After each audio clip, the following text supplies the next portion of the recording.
Hello friend, আজকে আমি এই জবার ডালটাকে কাটিং করে বসাবো। এটা হচ্ছে গোলাপি কালারের স্লিপিং হিবিস্কাস বা আমরা যেটাকে লঙ্কা জবা বলি। তার জন্য এখানে আমি বালি নিয়ে নিয়েছি। যে স্যান্ডটা নিয়েছি সেটা হচ্ছে আমাদের যে ঘর বাড়ি বানানো হয় যেই বালিটা, ওই বালিটাই নিয়েছি। আর জবার ডালটাকে দুটো ভাগে ভাগ করে নিয়েছি এবং নিচেরটা একটু কাঁচি দিয়ে স্ক্র্যাচ করে নিয়ে তার মধ্যে রুটিং হরমোন লাগিয়ে দিচ্ছি। দুটো ডালই রুটিং হরমোন লাগিয়েছি, কেননা এতটাই ঝোপঝাড়ের মধ্যে এই গাছটা হয়েছিল, তো আর অনেকগুলো ডাল আনা আমার পক্ষে সম্ভব হয়নি। একটা ডালই এনেছিলাম, সেই একটা ডালকেই দুটো ভাগে ভাগ করে আমি রুটিং হরমোন লাগিয়ে গাছ দুটোকে বসাবো।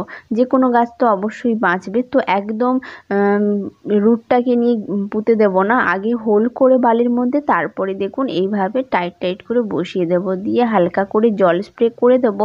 তারপরে যখন আপনাদের সঙ্গে অবশ্যই শেয়ার করব যখন এর গাছটা রেডি হয়ে যাবে, তারপর একটু জল দিলাম। আজকে তবে আসি, দেখা হচ্ছে পরের ভিডিওতে, বাই।